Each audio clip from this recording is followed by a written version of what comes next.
नमस्कार, India voice देख रहे हैं आप और मैं हूं आपके साथ तुषार कुमार। तो वक्त हो चला इस समय के बुलेटिन का। चलिए शुरुआत करते हैं खबरों की। उत्तराखंड विधानसभा में पेश हुआ UCC bill. CM Pushkar Singh Dhami ने पेश किया यूसीसी बिल। उत्तराखंड विधानसभा सत्र की कार्रवाई जारी। बता दें कि उत्तराखंड ने रचा इतिहास, यूसीसी बिल विधानसभा में पेश। सीएम पुष्कर सिंह धामी ने पेश किया यूसीसी बिल।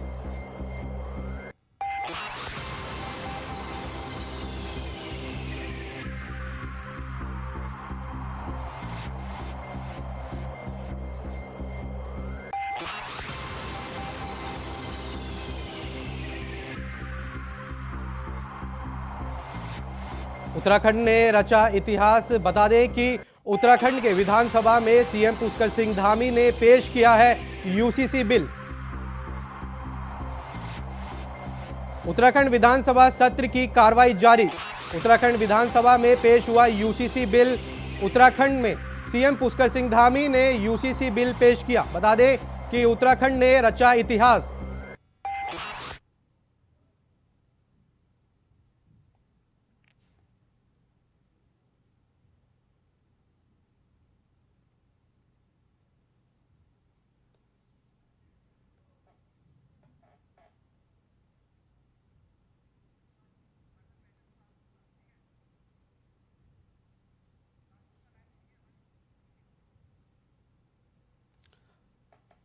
तो इस समय तुषार गुप्ता देहरादून से हमारे साथ लाइव जुड़ चुके हैं। तुषार, यूसीसी को आज सीएम धामी ने विधानसभा में पेश कर दिया, क्या ताजा अपडेट है इस पर?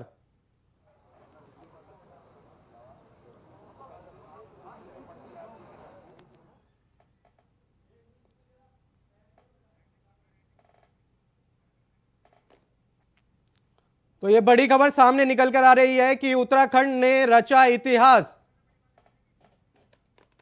यूसीसी बिल सदन में पेश किया है। मुख्यमंत्री पुष्कर सिंह धामी ने सदन में यूसीसी बिल पेश किया। बता दें कि सदन की कार्रवाई लगातार जारी है।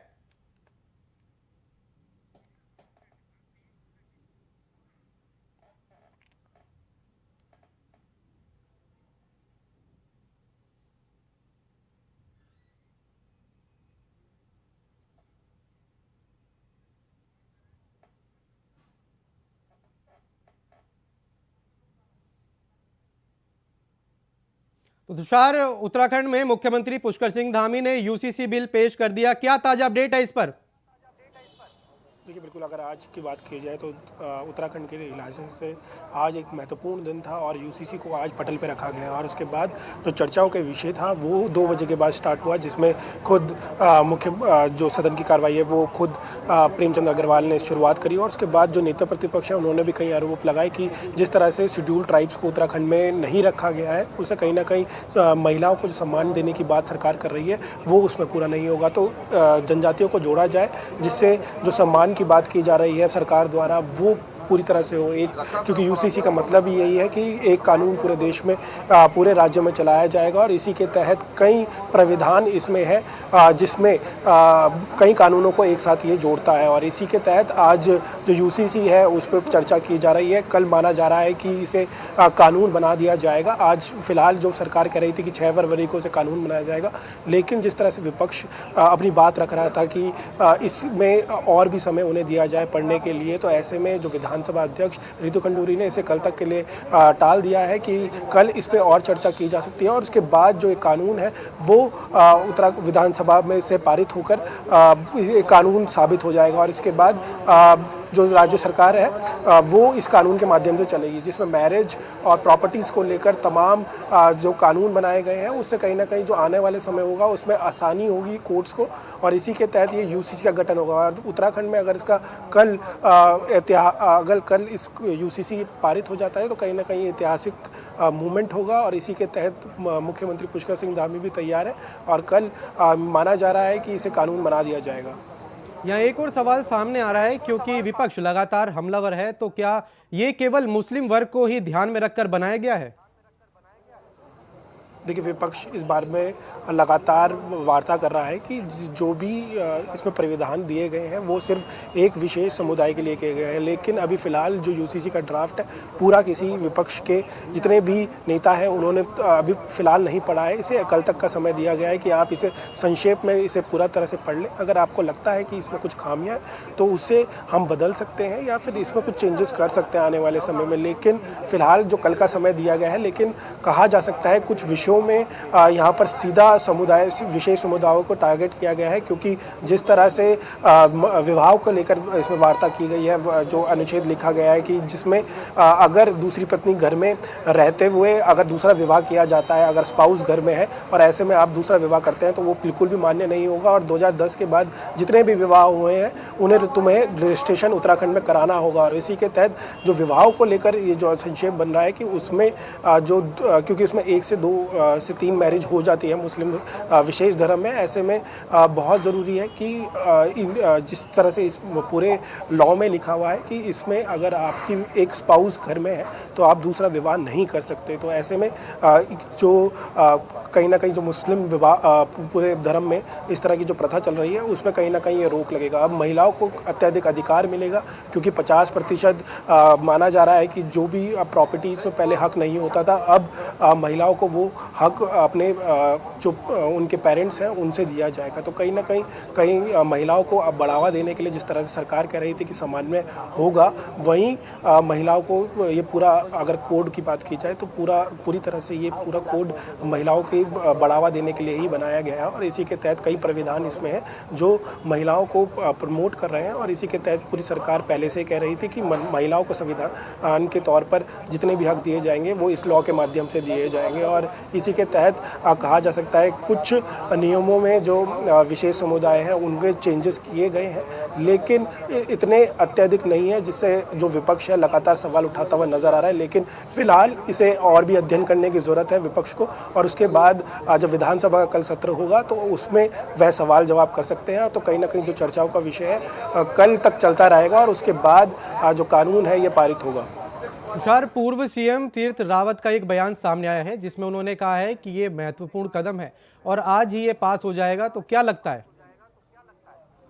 देखिए, आज जो सदन की कार्रवाई है वो चर्चाओं के विषय में चलती रहेगी। और कल जो विधानसभा अध्यक्ष रितु खंडूरी उनका कहना है कि कल ये विधानसभा में दोबारा से लाया जाएगा, क्योंकि विपक्ष लगातार ये कह रहा था कि हमें कुछ समय चाहिए, क्योंकि ये काफ़ी 200 पन्नों का ये पूरा ड्राफ्ट है। ऐसे में बहुत ज़रूरी है कि इसे बारीकी से पूरा पढ़ा जाए। और इसी के तहत जो विधानसभा अध्यक्ष है रितु खंडूरी उन्होंने कल तक का समय दिया है और कल भी जो विधायक हैं वो यहाँ पर पहुँचेंगे और कहीं ना कहीं जो सवाल जवाब है वो भी यहाँ पर कर सकते हैं। तो कहीं ना कहीं जो ऐतिहासिक है, कहीं ना कहीं जो उत्तराखंड है एक तर्ज पर अब दूसरे राज्यों पे भी अगर यूसीसी कल अगर लागू होता है तो कहीं ना कहीं जो दूसरे राज्य है गुजरात और मध्य प्रदेश ने विधानसभा चुनाव पर यह बोला था कि वो भी यूसीसी लागू करेंगे। तो कहीं ना कहीं जब वो गुजरात और मध्य प्रदेश में भी लागू होगा यूसीसी तो उत्तराखंड की तर्ज पर होगा। तो ऐसे में जो कमेटी थी उन्होंने काफ़ी लंबे समय का 2 सालों का पूरा समय लिया था, जिसमें ये पूरा 200 पन्नों का जो पूरा ड्राफ्ट बनाया गया और कहीं ना कहीं ऐसी बारीकियां भी इसमें देखी गई ताकि किसी भी धर्म का हनन ना हो सके, साथ साथ किसी भी विशेष समुदाय हैं उनकी कोई भी जो प्रथा चली जा रही है उसका हनन ना हो। और इसी के तहत पूरा ड्राफ्ट बनाया गया। फिलहाल ये माना जा रहा है कि जो ड्राफ्ट है उसमें इतने अत्यधिक रोक नहीं लगाई गई है, क्योंकि अगर आप अपने जो कल्चर मैरिज है वो उसके हिसाब से आप मैरिज कर सकते हैं, लेकिन आपको रजिस्ट्रेशन उसमें कराना होगा। तो सरकार ये चाह रही है कि जितनी भी शादियाँ उत्तराखंड में हो रही है उसका रजिस्ट्रेशन कराया जाए। और साथ साथ लिव इन रिलेशनशिप, जो मेन बात इसमें सामने आ रही है कि लिव इन रिलेशनशिप वाले जितने भी लोग होंगे, अगर वो किराए के मकान में रह रहे हैं या फिर अलग से कहीं रह रहे हैं, तो उन्हें जो नोटिफिकेशन है वो रजिस्ट्रार को देनी होगी। और जब वो लिव इन रिलेशन से हट जाएंगे तो ऐसे में उन्हें दोबारा वो नोटिफिकेशन देना होगा रजिस्ट्रार को। तो लिव इन रिलेशनशिप के जो कानून है अब उसमें बदलाव देखने को मिला है और लिव इन रिलेशनशिप में जितने भी प्रावधान आए हैं उससे कहीं ना कहीं जो लोग हैं, जो युवा हैं, वो इससे प्रभावित होंगे अब आगे वाले समय में। बहुत बहुत धन्यवाद तुषार आपका। तो हरदा से बड़ी खबर सामने आ रही है। बता दें कि हरदा फैक्ट्री ब्लास्ट में 60 लोग घायल हो गए। फैक्ट्री में ब्लास्ट से अब तक 9 लोगों की मौत हो गई। एसीएस डीजी होमगार्ड को पहुंचने के निर्देश दिए गए। भोपाल एम्स बना यूनिट का अलर्ट किया गया है। बता दें कि एनडीआरएफ एसडीआरएफ की टीम ने रेस्क्यू किया। तो ये हरदा से बड़ी खबर सामने निकल कर आ रही है। एक फैक्ट्री ब्लास्ट में 60 लोग घायल हो गए और 9 लोगों की मौत हो गई।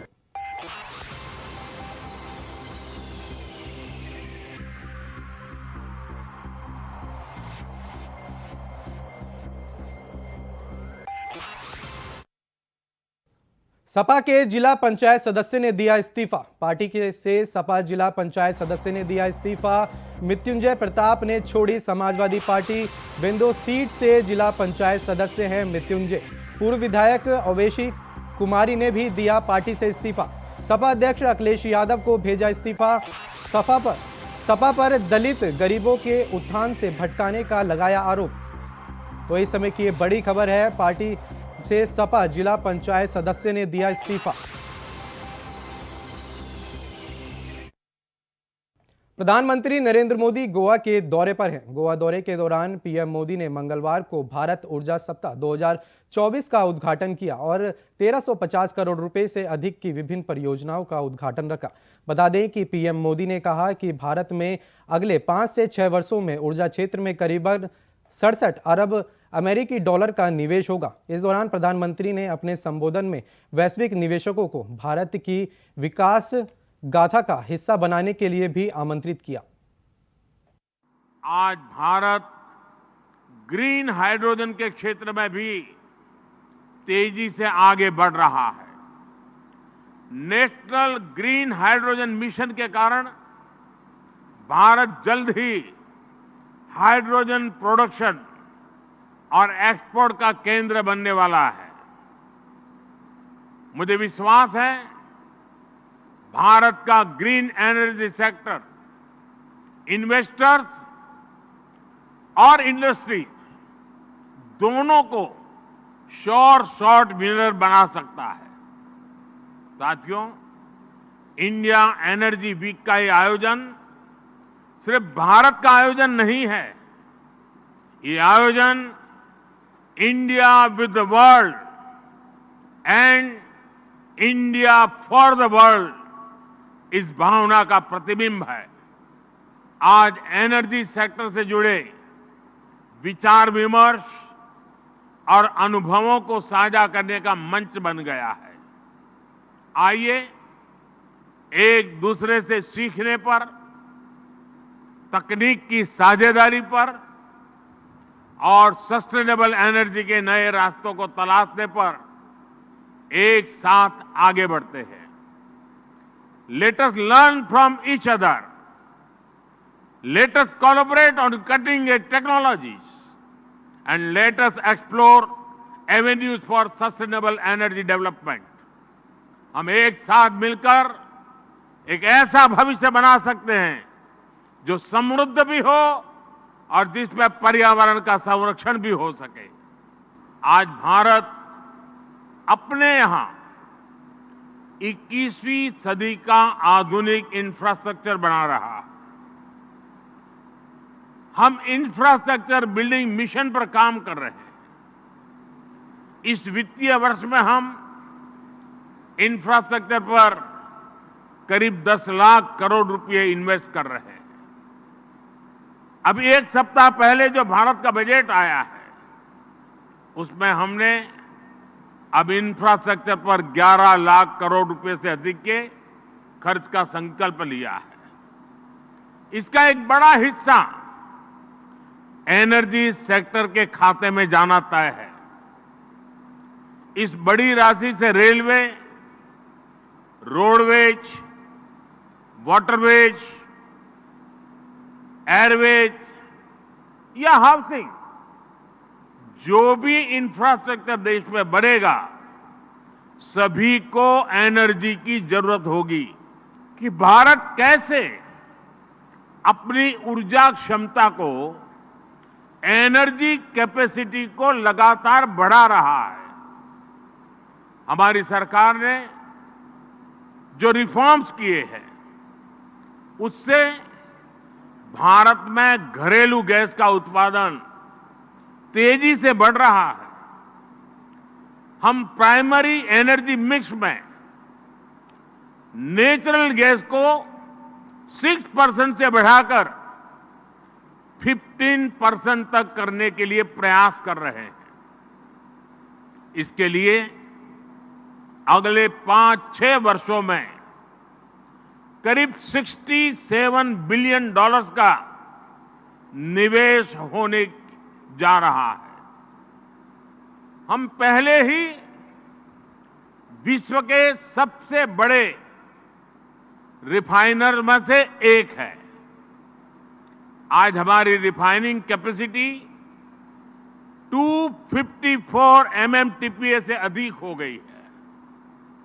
हमने 2030 तक भारत की रिफाइनिंग कैपेसिटी को 450 MMTPA तक पहुंचाने का लक्ष्य रखा है। भारत पेट्रोकेमिकल और अन्य फिनिश प्रोडक्ट्स के क्षेत्र में भी एक बड़ा निर्यातक बनकर उभरा है। मैं आपको ऐसे कई और उदाहरण दे सकता हूं, लेकिन इन सारी बातों का मूल ये है कि भारत इस समय एनर्जी पर इतना निवेश कर रहा है जितना पहले कभी नहीं हुआ, और इसलिए आज दुनिया में ऑयल, गैस और एनर्जी सेक्टर से जुड़ा करीब करीब हर लीडर भारत में निवेश करना चाहता है। खबर लखनऊ से है, जहां एक तरफ यूपी सरकार द्वारा पेश होने वाले बजट को अब तक का सबसे बड़ा बजट बता जा रहा है, तो वहीं भाजपा सुप्रीमो मायावती ने कहा कि बजट में चुनौती हित ज्यादा है और आम लोगों का जन कल्याण कम है।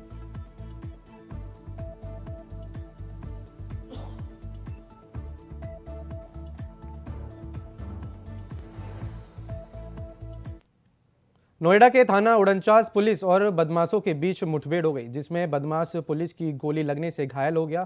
दरअसल आरोपी ने पैसे की लेन देन को लेकर एक युवक पर चाकू से हमला कर दिया था और वारदात के बाद फरार चल रहा था। आरोपी के भागते वक्त पुलिस पर फायरिंग करने की भी कोशिश की, जिसके बाद पुलिस ने जवाबी कार्रवाई में फायरिंग की और आरोपी के पैर में गोली लग गई। फिलहाल पुलिस ने मामला दर्ज कर आरोपी के खिलाफ कार्रवाई शुरू कर दी है।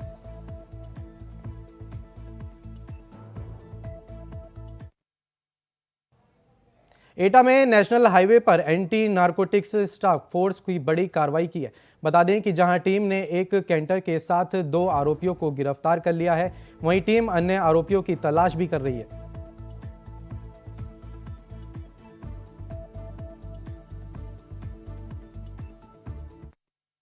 मैनपुरी में बीजेपी नेता पर कार्रवाई से गुस्साए युवक मोर्चा ने हंगामा शुरू कर दिया, जहां नेता के साथ पुलिस द्वारा मारपीट का भी आरोप लगाया गया है। पूरा मामला डिस्ट्रिक्ट जेल के बाहर का बताया जा रहा है, तो वहीं गुस्साए बीजेपी युवा मोर्चा ने भी हंगामा काटना शुरू कर दिया। मेरे जिले के मंत्री हैं विक्रम बैस जी, वो किसी कारणवश करेल एसडीएम के पास कोई समस्या को लेके गए। करेल एसडीएम ने उन्हें बुरी तरीके से पिटवाया और बिना मेडिकल के उसे जेल में भेज दिया। हम लोग जब पूछने आए तो प्रशासन ने हम लोगों पे भी लाठीचार्ज किया और वो बोल नहीं पा रहा था, इतनी बुरी तरीके से मारा गया है। उसके ना घर वालों को जानकारी है, ना किसी को जानकारी है।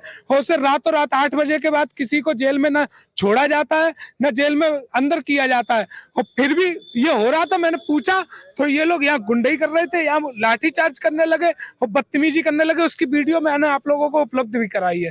ये प्रदर्शन हमारा कार्यकर्ता है विक्रम बैस जी, जिले के मंत्री है मेरे युवा मोर्चा में, जो कि बरनाल के निवासी हैं। एक कुछ अपनी मांगों को लेके एसडीएम साहब से करीब 6 महीने हो गए हैं भागते भागते, उनकी कुछ भी एक बात की ना सुनवाई की। तो उन्होंने उसके लिए आमरण अनशन अपना एक अकेले रूप में बैठे वहां उन्होंने आमरण अनशन कर रहे थे। पुलिस ने क्या षड्यंत्र रच के क्या किया है, उन्हें अभी रात के 9 साढ़े 9 बजे उन्हें ले जाके अभी इतना मारा है, बहुत ज्यादा उनके स्वेलिंग वगैरह सूज गए हैं। और उन्हें जब हम लोगों को पता लगा तो जेल पे आए तो उन्हें अंदर ले जा रहे थे, उनसे बातचीत करने के लिए अंदर बढ़े तो पुलिस ने उल्टा लाठीचार्ज हम लोगों पे किया है। इटावा शासन के निर्देशों के क्रम में जिला आबकारी निरीक्षक और ड्रग्स निरीक्षक ने संयुक्त रूप से मेडिकल स्टोर्स पर छापेमारी की। बता दें कि जिसमें कई दुकानों के सैंपल भी लिए गए। आपको यह भी बता दें कि संयुक्त टीम ने जिला अस्पताल के सामने संचालित Mohan chemist, national chemist, Ranu medical, Siddhi medical सहित दर्जनों मेडिकल स्टोर्स की दुकानों पर छापेमारी की और दुकानों के प्रतिबंधित दवाइयों के सैंपल लेकर जांच के लिए भेज दिए। निरीक्षक रजत कुमार पांडे ने बताया है कि शासन द्वारा आबकारी विभाग को यह जानकारी पत्र में बताया गया था कि इटावा में अल्कोहल युक्त औषधि को शराब की तरह मेडिकल स्टोर पर बेचने वाली की जा रही है और इसी को लेकर संयुक्त टीम ने छापेमारी की। में आबकारी विभाग को एक पत्र के द्वारा शिकायत प्राप्त हुआ है कि अल्कोहल युक्त टिंचर औषधियों को जो है एज ए शराब की तरह में मेडिकल स्टोर वाले संलिप्त होकर के उसका विक्रय कर रहे हैं, जिसके सापेक्ष में इटावा जनपद में आज निरीक्षण किया गया है।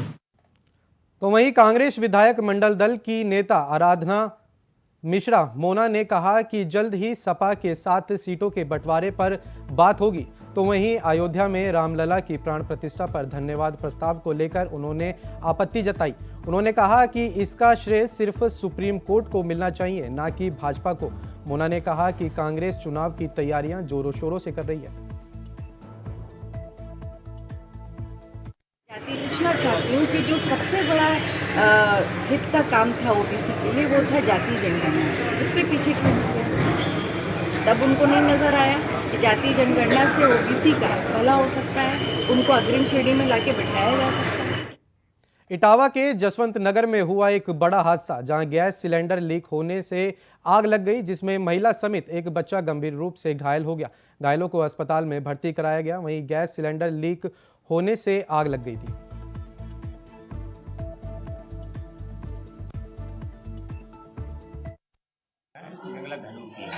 लाने वाले के बताए अनुसार सिलेंडर लीक होने के बाद आग लग गई, जिसमें 3 बच्चों को घायल अवस्था में जिला अस्पताल लाया गया है। जिला अस्पताल में उनका प्राइमरी उपचार करने के बाद भर्ती कर लिया गया है और पीआई नजदीक के थाने भेज दी गई है। क्या कोई सीरियस है बच्चा डॉक्टर साहब? बच्चे की हालत सीरियस नहीं थी अभी, इसलिए भर्ती कर लिया गया। अलीगढ़ के गोंडा इलाके में तेज रफ्तार कैंटर ने एक साइकिल सवार छात्र को रौंद दिया, जिसके बाद आनफान में छात्र के परिजनों ने उसे निजी अस्पताल में भर्ती करवाया, जहां छात्र की मौत हो गई। परिजनों ने इसको लेकर हंगामा काटा और अस्पताल प्रशासन पर लापरवाही करने और इलाज न करने का आरोप लगाया। वहीं इसकी सूचना मिलते ही मौके पर पहुंची पुलिस ने शव को कब्जे में लेकर जांच शुरू कर दी।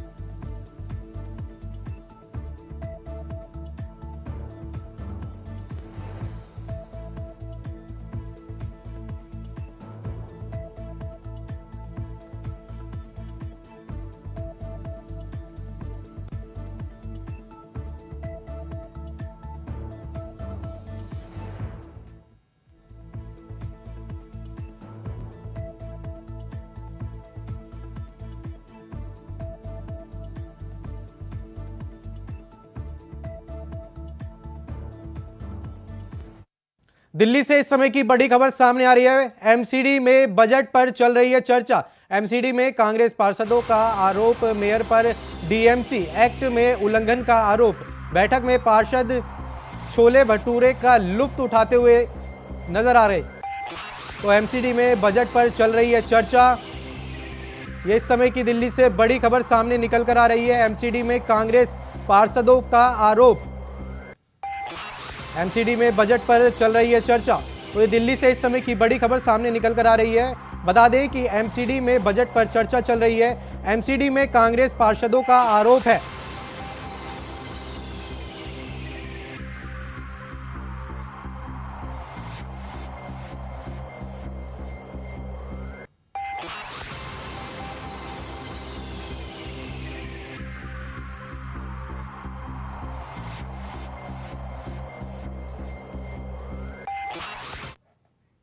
फिलहाल के लिए इस बुलेटिन में इतना ही। देश और दुनिया की तमाम बड़ी खबरों को जानने के लिए बने रहे इंडिया वॉइस के साथ। नमस्कार।